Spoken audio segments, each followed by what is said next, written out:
En 1710, le philosophe George Berkeley écrit Les principes de la connaissance humaine, un essai dans lequel éclate une affirmation qui allait lui survivre. Être, c'est être perçu. Berkeley est moderne. Il estime que le monde n'existe pas, ou plutôt que le monde n'existe que pour un regard qui construit son objet. Si connaître le monde physique dans son intégralité est impossible pour Berkeley, c'est parce que le monde objectif est pour lui insaisissable. Le monde est seulement ce qui s'offre à notre perception, le monde est ce que nous percevons subjectivement du monde, autrement dit, le monde n'est pas autre chose que la manière dont nous le regardons.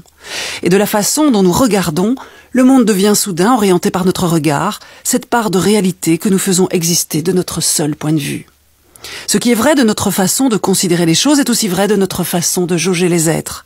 Nous pouvons choisir de chosifier les gens, par exemple, en ne relevant en eux que leurs défauts, quitte à trébucher sur ce qui nous insupporte, tout comme nous pouvons porter un regard généreux et aimant en considérant les êtres selon l'angle de leur beauté. Notre manière de nous rapporter à eux, encore une fois, est exclusivement une question de regard, c'est-à-dire qu'il dépend de la manière dont nous choisissons de regarder. Aujourd'hui, un critère d'hypervisibilité, vous l'avez remarqué, règne sur le monde. À défaut d'être célèbre ou à défaut de se rendre utile, tout le monde cherche partout à se montrer pour être vu. 3 siècles après Berkeley, plus que jamais, être, c'est être vu. Aux États-Unis, des adolescentes dépensent des fortunes pour être bien vues. Pour ce faire, elles ne cherchent pas à imiter leurs idoles ou des stars de cinéma, non.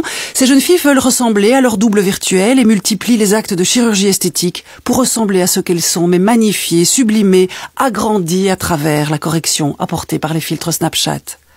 Dans un rapport publié le 2 août 2018, 3 médecins du département de dermatologie de l'université de Boston ont attiré l'attention sur ce nouveau trouble psychologique qui se caractérise par une crainte obsédante d'avoir un défaut physique. Ils ont baptisé ce symptôme Snapchat dysmorphia.